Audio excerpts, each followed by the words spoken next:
Thursday again, folks, and once again, we're happy to have with us for our weekly Thursday Coast segment, Markos the founder of Daily Coast, the largest online progressive community and civics with a Q, and obviously we all are still analyzing and overanalyzing and commiserating and trying to figure out what the hell happened.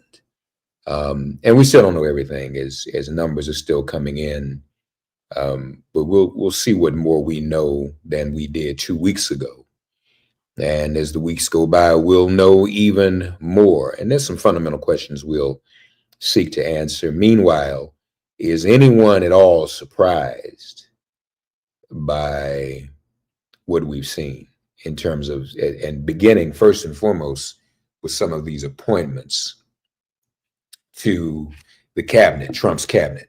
So let's get into it, Markos, once again, as we will this week before Thanksgiving, or as I often like to call it in solidarity with our indigenous people, Thanks-taking. Markos, how are you, buddy? Doing good. All things considered. And I just want to sort of note that I was very confident going into the election, and I was wrong. So it's just a quick reminder that I'm a fallible human being and don't always get it right. Well, but I think the difference, though, is we all thought that. I mean, there was not a soul who didn't. In fact, I was reminded that, Alan Lichtman has never been wrong. The keys to the White House, he's never been wrong. Both Michael Moore and James Carville agreed with us. Mm-hmm. And remember now, Moore even said Trump was going to win in 2016. So that's the other thing that makes it even more difficult for me. It's rare that everybody's wrong on the same subject. So this is what makes it doubly unusual. But let me start here, because I've seen a lot of numbers and people still crunching numbers. I'm a couple fundamental ones. One is it from your analysis, is it accurate that our side overall, that is the Democratic coalition that elected Biden, just did not turn out as much as it did in 2020? Does it somewhat boil down to that itself? So again, the numbers are still pretty early, and people are still digging into them, and they haven't been certified in a lot of places. So votes are still literally being counted in Philadelphia, Pennsylvania. So what it looks like is overall there was slippage from Joe Biden's numbers, but not a lot, and most of it was national, not in the battleground states. So field operation clearly still matters. Donald Trump moved the nation 6 points in his direction. So it was an R6, and Biden won it by 3. Trump won it nationally by 1.5. So, closer to 4.5 points when it's all said and done. It used to be 6. Now we're looking like 4.5 points, maybe 4 when it's all the final votes are counted. California's still counting. It was just enough. And the shift was only about 1.5 to 2 points in the battleground states. So we were saying beforehand, I was saying that the conventional wisdom is that a field operation's worth 1 to 3 points. It did exactly that. So everybody who did all the GOTV and did all that hard work, it made a huge difference. The problem was that the whole nation shifted, 4 to 6 points to the right, and that's hard to overcome. The most of that slippage, though, was not in battleground states. So that's why Trump ends up winning the popular vote, while still winning the battleground states by about the same margin that he did in 2016. So it looks like preliminarily that Harris got the votes that Biden did in the battleground states. Trump just got more. So there was still more blood to squeeze from the stone. And before the election, that was one of my arguments. It's like, he's had 2 elections already where he's squeezed out everything. Like, is there really that much more to squeeze out? Turns out there was. There were still people who had never voted in those previous elections who turned out for Trump this time, apparently motivated by price of groceries. Like that was a factor that really turned people out that had before. And we're now in this weird world where high turnout actually helps Republicans in a way that it used to help Democrats, because high turnout means that lower propensity voters, which are usually lower on the socioeconomic ladder, so poor, less connected people, more marginalized people, and now they are Trump voters. So out of the 30 poorest states, Trump won 28 of them. Of the 20 richest states, Harris won 17 of them. And there is a complete inversion of what used to be. Republicans used to be the party of the wealthy and the elite, and now it's actually flipped, and Democrats are now the party of the wealthy and educated and elite. Yeah, yeah. And so hence the quote unquote elite that were in her pocket um, were obviously those who were aware. Just before we went on the air, folks, Marcus and I were talking about, and I know this for a fact. There were people on election day calling election centers, and this is from some of our election protection friends, trying to get information on where to vote, what, and calling to say they didn't see Biden on the ballot. Is Biden still on the ballot? Mm-hmm. And obviously, with the demographic you just named, what comes with that demographic is probably more of a focus on what's happening currently politically, and more of a focus on mainstream news. Whereas others are just trying to make ends meet every day. Folk don't watch the news every day. Folks are watching Netflix. Mm-hmm. And I'm not knocking nobody for doing that. Nope. But that's where we are. And if folk don't even know about that, there were people even in nursing homes calling to ask how they could vote 24 hours out. Mm-hmm. These are this is anecdotal evidence that I was made aware of, and people were shocked. The number one Google search phrase on election day is Biden still on the ballot? That was Yeah. the number one Google search. The so there is a, yeah, I mean, there's this shift. So one of the things, I was at an event of people, trying to figure out what happened, and somebody made a really good point, and they said that Democrats are like that really annoying spouse where you come home and you just want to vent, right? Like, oh, my boss is such a pain in the ass, and he asked me to do this, and my coworkers are like on my case, and yeah, and then they were out of my favorite soup at the deli, and they just want to vent, right? And then you got the annoying spouse, and I used to be this person too, where it's like, well, did you try this? Did you say that? Why didn't you talk about this? And did you bring this up to them, right? And you're trying to solve the problem when sometimes people realize that the problems are big, and they just want to vent, they just want to get it off their chest. And learning how to listen and just validate those feelings was critical for me in my relationship with my teenage daughter, because you ain't going to solve no teenage girls' problems, because they're pretty, they're not the world's most pressing issues, and they're kind of these personality conflicts. And sometimes for me, when I learned to be like, yeah, that sucks, and like actually mean it, like sort of like tap into her pain with whatever fights she's having, and be like, oh, that's awful, so sorry, and leave it at that. They feel seen. And my relationship with my daughter like improved by 1,000,000%. And that's what Trump did. Trump's like, yeah, everything sucks. That's all people wanted to hear. And they don't want solutions. I don't, most people know, right? That's why when you're like, you talk about Trump's solutions, and you're like, like mass deportations, that will raise prices. And that tariffs are going to triple, they're going to raise prices by 30%. And like, that's what we're saying. Right. They're just being like, God, it sucks that grocery prices are so high. And we're like, well, grocery prices in Germany are a lot higher than they are here. Like, they don't want to hear that. And they just want to be somebody to be like, yeah, that's awful. And to mean it, like really sort of attuned to that pain. Because yeah, once you get to the solutions, like obviously Trump had no solutions, but they didn't care. Trump at least made them feel seen.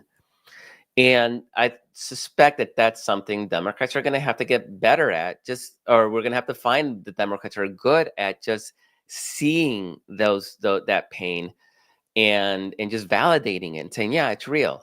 And we'll do our best to make that better. But yeah, it sucks that you have to deal with that. And so Trump did that. And that's why, we're going to be doing lots of Schadenfreude over the next couple of years, where all these groups that voted for Trump are going to be shocked that he's going to make those problems worse. Because clearly, those of us who know what's going on, we know that he didn't offer any solutions. But there's a certain subset of people that it didn't matter for them at that moment. And that's something that we need to come to terms with as a movement, as a people. It's just to learn how to listen in a way that doesn't try to solve people's problems, just to validate them and be like, yeah, no, it sucks that eggs now cost double what they used to do. And it's hard for us because we are the party of the educated now. Like, we do have solutions. We even may have. Oh, so here's a perfect example, right? We have time, right? I got an example that came up in this meeting. Yeah. So talking to somebody who runs an organization that tries to organize rural voters, and rural voters they're like 86% Trump now. Like, it is out of control. And he talks about how the child tax credit really helped these people. The child tax credit gave money to parents, literally gave them cash. And we lost the child tax credit because when it came up for reauthorization, Joe Manchin wanted a work requirement on it. And then Democrats said, hell no. And then it all blew up. We didn't have the votes, right? And so we're like, oh, man, Joe Manchin. Mark, can you believe it that this group did polling in rural areas? And it turns out that rural people who benefited from this program wanted the work requirement, because then it didn't feel like they were a charity case. It made them feel like they actually were earning the child tax credit. So we actually, in our sort of wisdom, because it's better policies, no work requirement. So we're looking, it's better policy, it's better policy. It wasn't better politics. Like, we were losing on the politics by saying that they didn't have to work. And I'm pretty sure, like, that's not my group of people, but I'm sure they see like their neighbors and stuff taking advantage of the programs, and they probably get pissed off at that, right? Because out of just fairness. So we actually lost on the politics of the child tax credit by demanding that there not be a work requirement. We thought we were helping people. They were resentful at us for that. So there needs to be a better connection between policy and politics. And we need to just be better. And another example on the politics of it is like 80% of CHIPS money, that is the bill to bring semiconductor manufacturing back to the United States. But 80% of that money went to red states and red districts, and most of them in rural areas. Why, Mark? So Biden's theory of the case is that you economically develop these areas, they will reward Democrats, right? Because they're the ones that brought the money in. Instead, they voted 86% for Trump. Why didn't we build those chips on the south side of Chicago? Why didn't we build that in Philly? Why didn't we build it in areas with heavy Black and Latino populations and show them that we were delivering for them, instead of trying to chase after these white rural voters that are trapped in Fox News land? And if they want to start voting Democratic, then yeah, they get some of the goodies, right? But there is a disconnect between policy and politics, and it really behooves Democrats to be better both at listening to what people want. So even if it's not the best policy, if people really want a work requirement, then fine, give them the work requirement. It would have passed. We would have kept that piece of legislation going if there had been a work requirement. And also reward your own voters, because they just assumed that Black and brown voters were going to stick with the Democratic Party, and we're seeing slippage. And with Latino voters, we saw big slippage because they don't feel connected to the political process. They don't feel like they're being rewarded for their vote. So yeah, so they went and flirted with Donald Trump, and it cost us big time. So yeah, I just think we need to be smart about the politics of what we do and stop being idealistic and paternalistic as well, and just telling people what is best for them. Nobody likes to be told what is best for them, Well, even if we know better. but I think part of it is too. I don't know that anybody was told. See, because Democrats also aren't good at tooting their own horn, informing people. You know, if gas went down, if price at the grocery store did actually go down, maybe not enough, there was no apparatus for Democrats or the Biden administration to make the argument that that's what they did. Okay, I mean that was just not, and we talked about that ad nauseum over the years. That's why a week before the election, the Treasury Secretary called me and asked to do a live like this with me to talk about some of the accomplishments they made for the economy 1 week out. And he's hatched, so we couldn't talk about it in the context of Kamala Harris. Mm-hmm. You know, he's a cabinet member, Mm-hmm. right? So the Deputy Treasury Secretary. So and I think even he had to admit, even by his presence, we're not good at getting this out there. Mm-hmm. So that I agree with what you're saying, but there's also the fundamental reality. There were basic good things that the Biden administration did. Absolutely. Jobs, but did not get it out there. Historically problematic in doing that. There's that point. But I want to go back to what you're saying about where And just one, and Mark, people, I saw people talking about they got Trump checks, they never got Biden checks, right? Because Trump signed his signature on his economic recovery checks, and Biden, for whatever reason, I still don't understand to this very day what the frick they were thinking. They put the Treasury Secretary's name when he sent out checks, right? So it's very poor, like you say, they're terrible at branding their accomplishments. So yeah, for sure. But you know, though, Marcos, I'll be honest with you. I think if Biden had done that, I think he, again, they want to take they go low, we go high, which obviously don't all work. But let's be honest, man, because we cannot negate the just like the right wing took over the talk radio airwaves for a generation, they've also taken over the social media propaganda machine with the help of Elon Musk and probably a foreign actor. And in doing so, if Biden sends out a check with his name on it, what would it have said? What would people have said? Oh, the narrative would have been he's copying off of Trump, and then we wouldn't have had an answer to that. See, every move, even on that score, every that's move. a good answer. Say like, yeah, he is. Trump did a good thing there, and we're doing a good thing too. Yeah, but I mean, I don't know. It's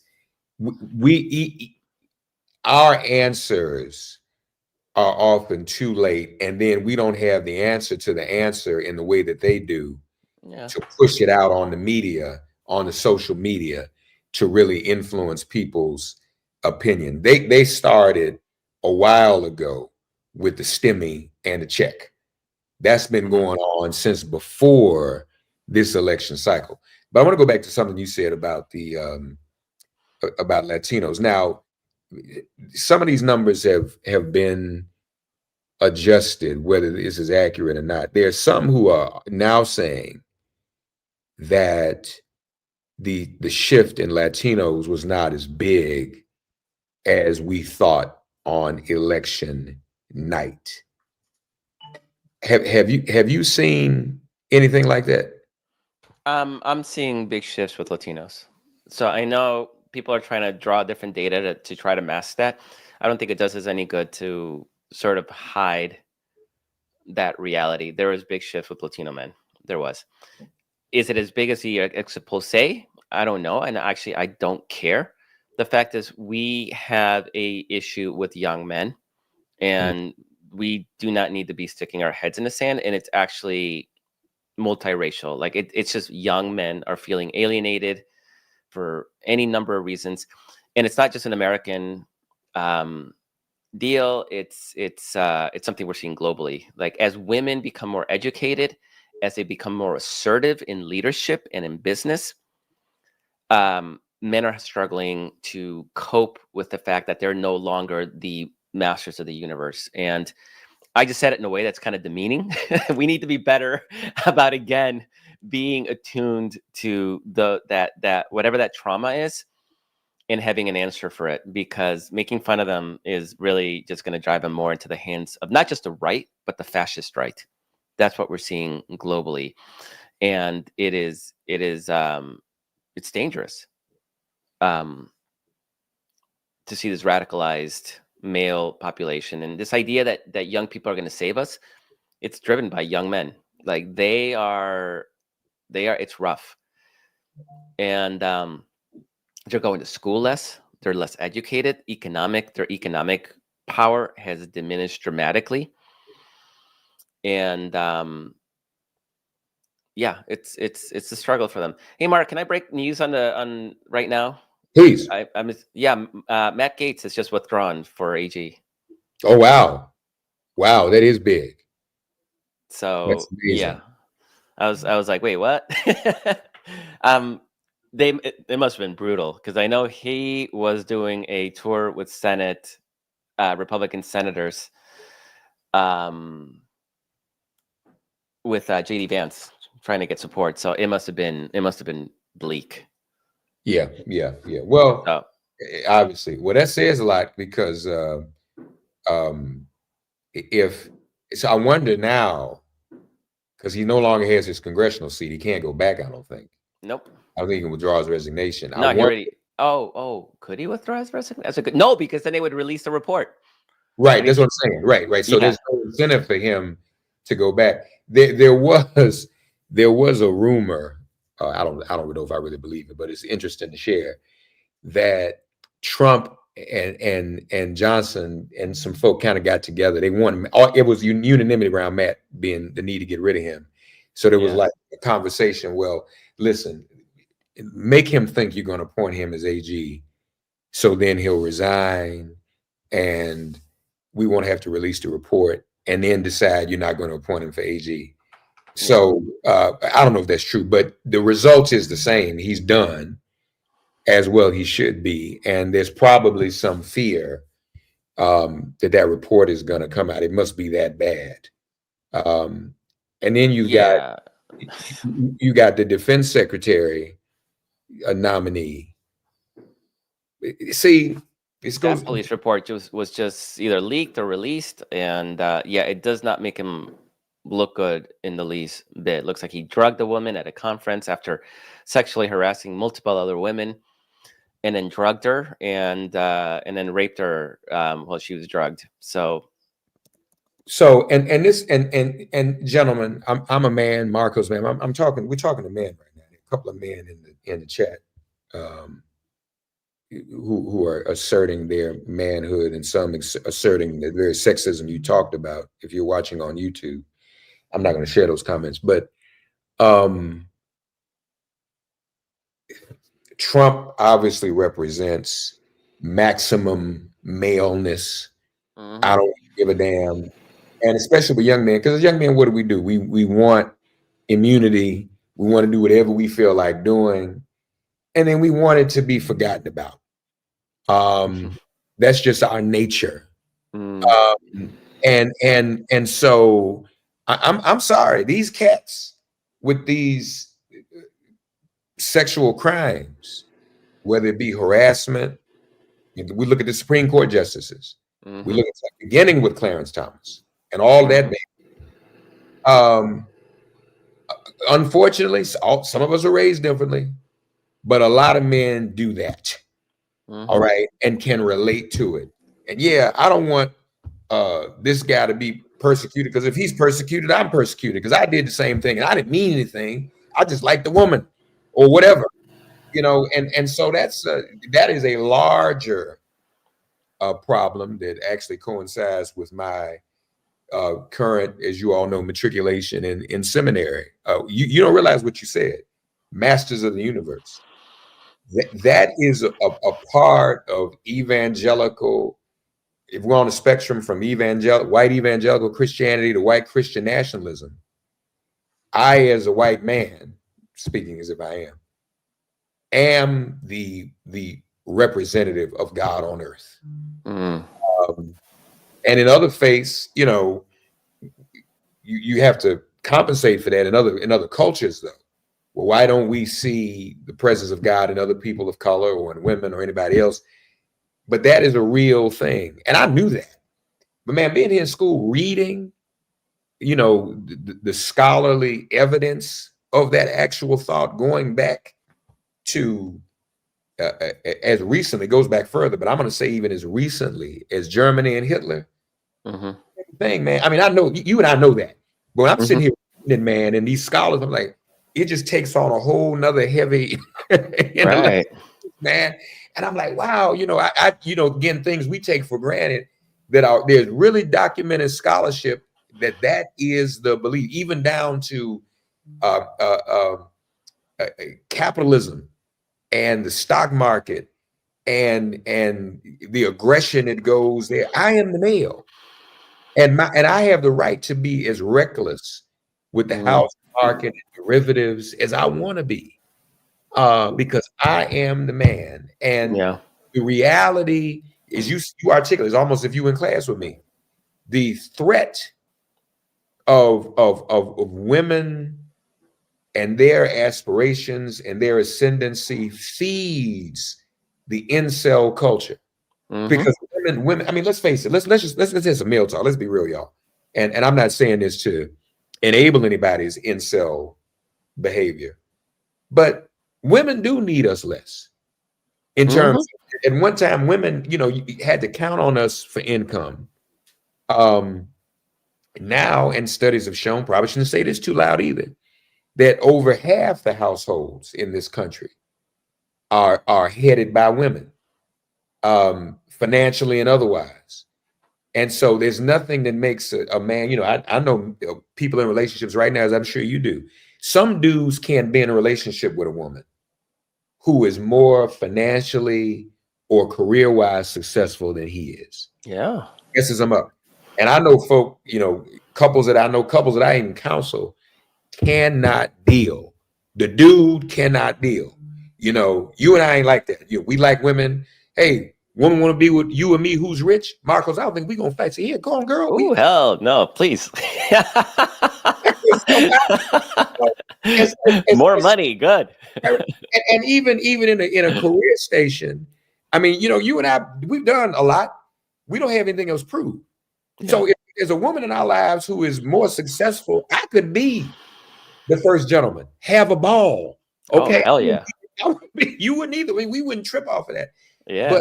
But man, this is a deep cultural thing. And I've had to accept that, Trump either knows that. I don't know whether he's doing it as unwittingly as he is as unwittingly as he is an unwitting foreign agent. Either he knows it or he doesn't, but he feeds into, and then men aren't finding women aren't finding some of these guys very interesting anymore with their aggression. Women are moving on, and they're climbing up the ladders that they need to climb. God bless them. And these dudes can't deal with it. And this is some incredible stuff. I'm going to send you the study after the show just so you can see this. But there is research that shows that as a profession becomes, more women come into a profession, men devalue it. And there's a tipping point number, which is around 60%. Once a profession becomes around 60% female, men will not even go to class in a room full of women. So there are very few male veterinarians right now. It used to be very male dominated, right? It was medicine. It was a type of medicine. And then women went into veterinary sciences, and now suddenly there are almost no male veterinarians. If you look at old British novels, the teacher was always male, right? Like he was guiding the future of our country, right? Soon as teaching became predominantly female, it was devalued. And it's a 60% number. You're seeing it in architecture. You're seeing it in all these fields. It's actually quite fascinating. And now what we're getting to is a point where college itself is more and more female. And the more women are going to college, the less men do. Like they cannot handle being surrounded by women striving for the same thing they're striving for. It's a very bizarre dynamic, and it's a very dangerous one because we've seen, obviously, there's also direct correlation between levels of education and partisan affiliation. So You're going to see men becoming more and more Republican because they're less educated. And you see it in, my partner once made an observation that has held up very strongly, is that when you hear a Democrat talk about politics, they always say, like, I read this thing about, I read about this, I read about that. When you hear a Republican talking about it, they always say, I heard this, I heard that. And you see it in data that just came out at this election, where the more somebody reads, the more likely they're to be Democrats. So if somebody was a newspaper reader, right, they're like 75% Harris supporters. And it came down. And once you get to social media was like 56% Republican. Still pretty Republican, but not like crazy. People who did not read anything were about 70% Trump. So as women become more successful and they strive for educational and economic attainment, men are tapping out and becoming more detached. And the more detached they become, the more Republican they become. And radicalized. I mean, part of it is, it sucks that they're Republican. It sucks even more when they're murdering women because of their incel lunacy, or they're advocating for outright fascist politics, which they're doing here in the US, but they're doing so in places like Germany and Poland and Eastern Europe, where there are the rise of right-wing fascist governments are becoming more and more a possibility. So this is a global issue that we're dealing with, and it's the same issue. So in Poland, I was reading a story because I read that Polish farmers were being radicalized because in the past, a Polish farmer would have a good Polish girl that lived in the village that would marry them and cook for them and do everything for them. Now those Polish women are going to the cities, to the universities, getting educated, becoming lawyers and other kind of professionals. And these men are still out in the fields and there's nobody to marry and cook for them. And so that radicalizes them. So this is a global issue. And Putin actually feeds that, right? That's why this like fascist right loves Putin so much, right? Because Russia's all about like, ooh, manly men and no gay people, and we hate trans people, and all the things that they think is signs of masculinity. And like he feeds that.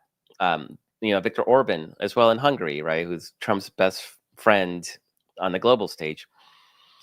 So all of this is sort of connected, and so as women become more successful, men they don't even want to compete with that. They don't want the extra stress, and they just tap out. And it just blows my mind, this idea that it's 60% a white person, or not white, a male walks into a classroom, and if it's 2/3 women, they'll walk out. Yeah. No, please share that with me. I don't really want to amplify some of this, but I want to point something out to people again, as I talked about before, social media. Markos and I have been doing this for years, and we've not always done it live. Probably in the last year, I've been doing this as a live broadcast on YouTube. So for the first time today, we are flooded with comments on YouTube supporting some of the things I've been saying about the contempt for women. All right. And today, and we talk about stuff all the time that's in disagreement with Republicans and Trump. But today, the hostility in the comments toward women is off the chain. All right. So nobody's even denying what I'm saying. Women have, comments like women have a certain place. Women are becoming too masculine. There's a lot of people saying that. Incels are not a terrorist organization. Well, beauty's in the eye of the beholder. But it's just really amazing that this validates. If y'all on YouTube, I'm not going to post the comments on the screen, but if you're on YouTube, you can see this for yourself. So there's that. But Markos, in spite of all we said, though, We've also learned in the exit polls as the numbers are being counted. I think you pointed this out to me that Kamala Harris's portion of white voters went up, didn't it? Yeah. As more votes are being counted, correct? Yeah, more white women, and if not holding steady, slightly increasing with white men. So there has been a shift with college education. I mean, I don't think I've seen granular data yet, but I'm going to assume that any gains that Harris had with white men were college-educated suburban white men. That's the only place there's been hints of that in any kind of polling and data. So there is a continuous sort of realignment amongst education that it's now starting to reach into white men. And the other thing that makes things a little complicated, Mark, which is why it's not a very simplistic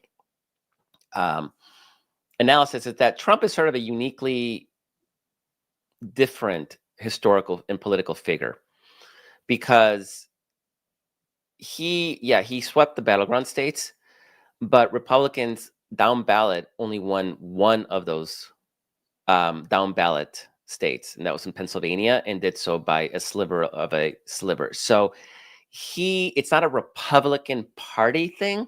It's a Donald Trump is a unique historical figure thing. So it's hard to make sweeping generalizations about a realignment when Republicans did so poorly down ballot, and they got crushed down ballot in North Carolina, right? Trump wins North Carolina. We thought we lost the Supreme Court race there. Nope, we won it. We won it by 450 votes. Like it's Right. kind of, but turns out that we held that, like the one race that we were kind of bummed about, we held, and we actually gained in the state legislature in North Carolina. So you see this in all the states, right? Democrats survived, Senate Democrats survived in Arizona, Nevada, Wisconsin, Michigan. Only Pennsylvania was the only one that we lost, while Trump won all those states. So it's hard to talk about a full realignment when Democrats they held their own. I don't know if they did well, but they held their own down ballot. It was pretty much a draw, and we actually gained seats in the House. We gained at least 2 seats. Maybe when the votes are counted, we may be up +4 in the House. So is that a realignment?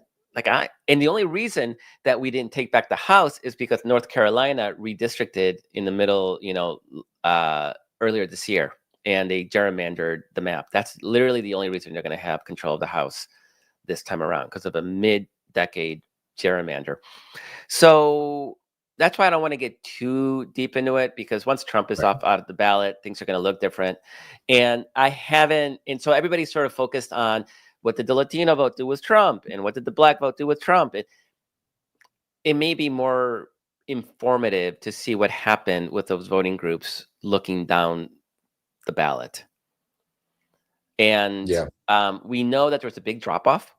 So if somebody votes for Trump and doesn't vote for anybody else on the ballot, Trump's not going to be on any ballot ever again.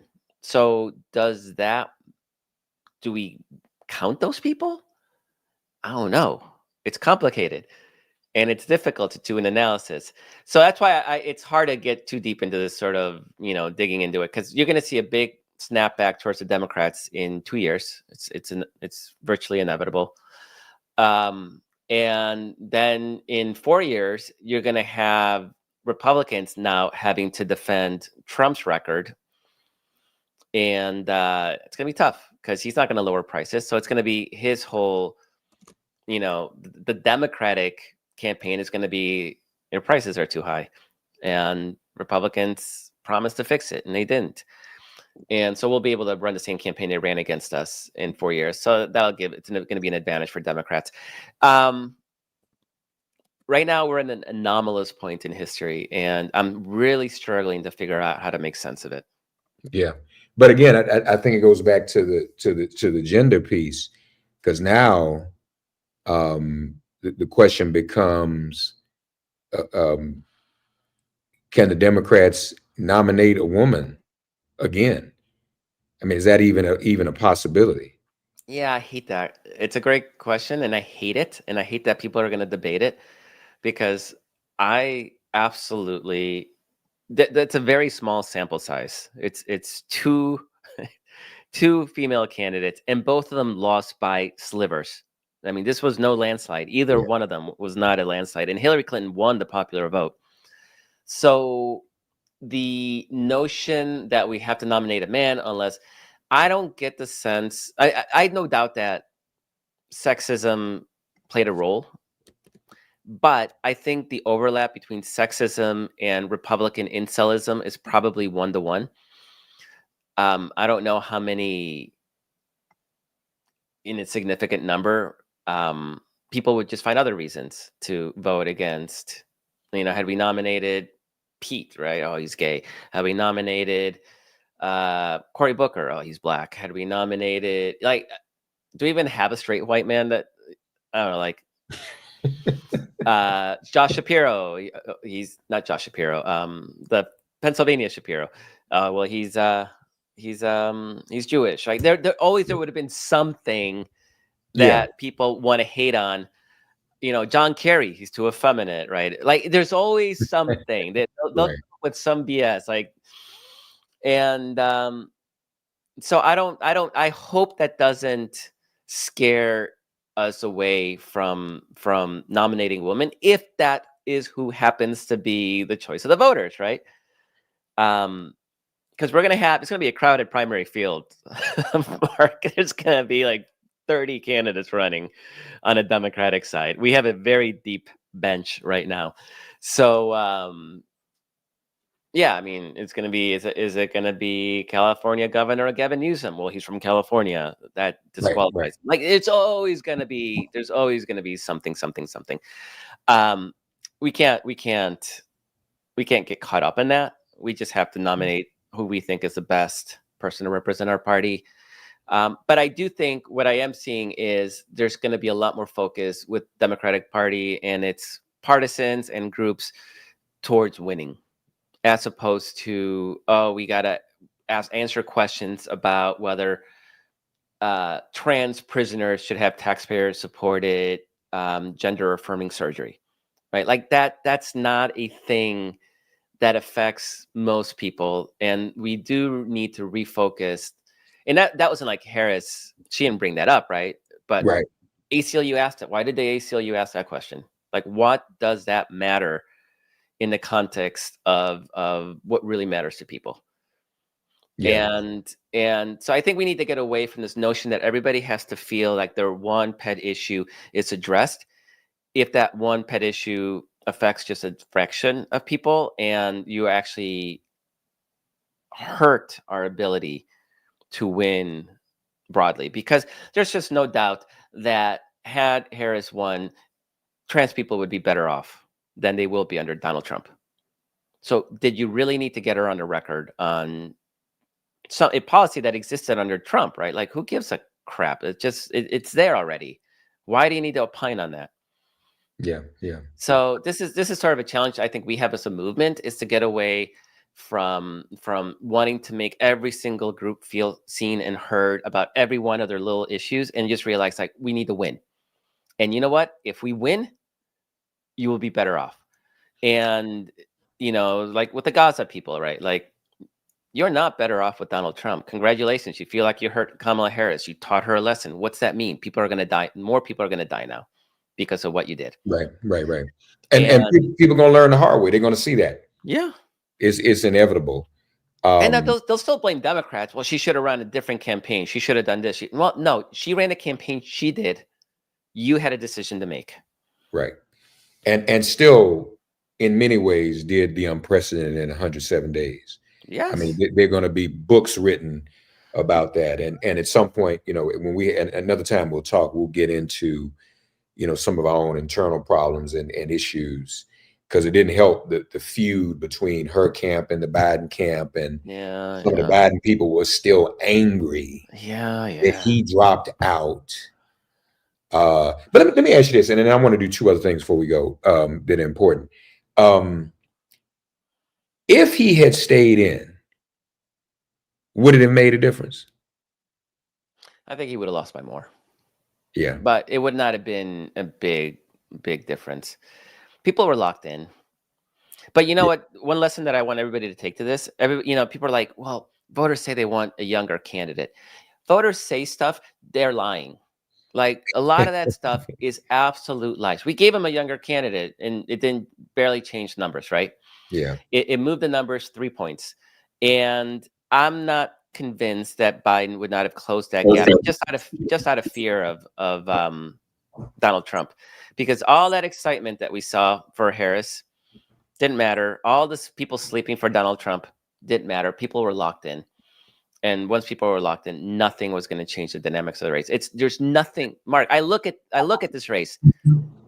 Could Harris have done something different to change the outcome? I can't find that one thing. And usually in every election, there's like, oh, if they'd done this, if they'd done that, this was like that, like the Comey letter that really kind of screwed Hillary Clinton.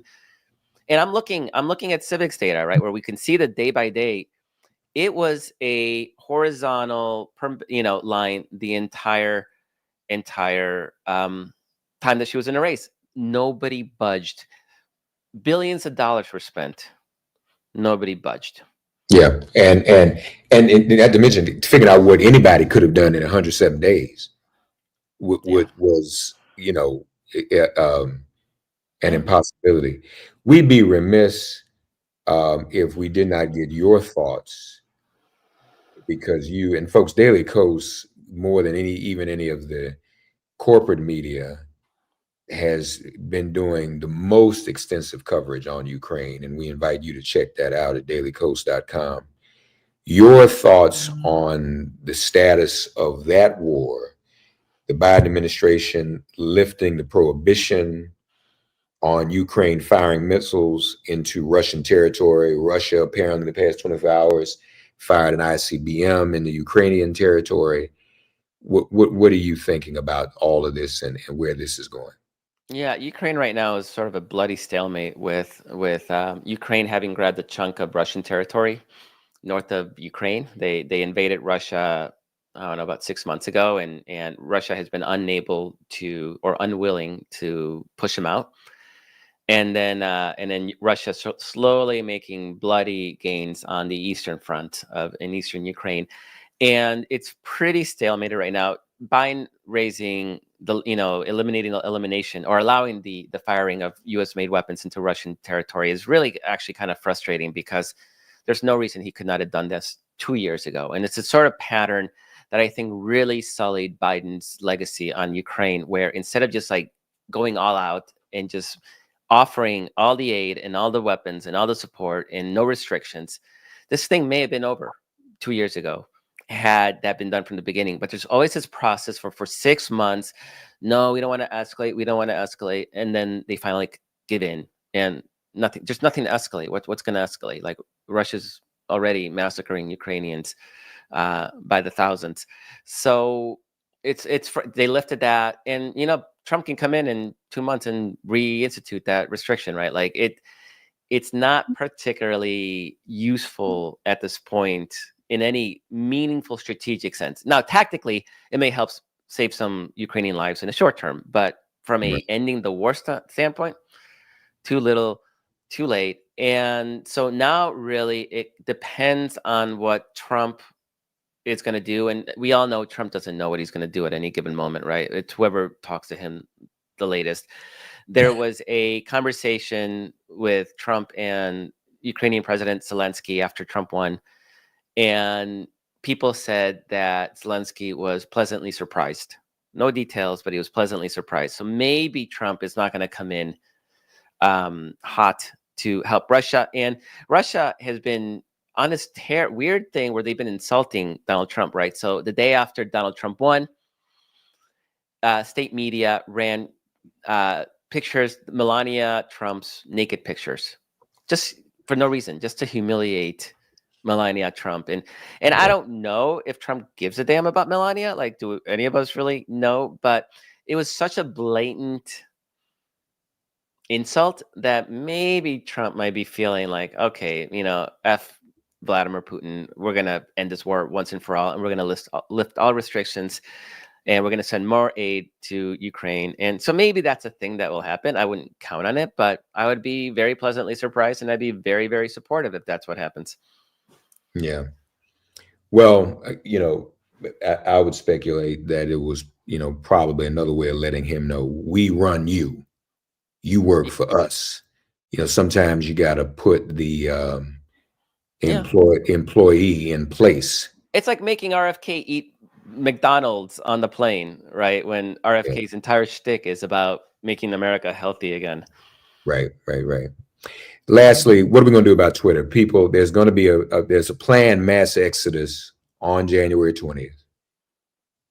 Many of us have already opened accounts on Blue Sky Social. Yeah, Blue Sky's the place. Yeah. Are you planning on leaving?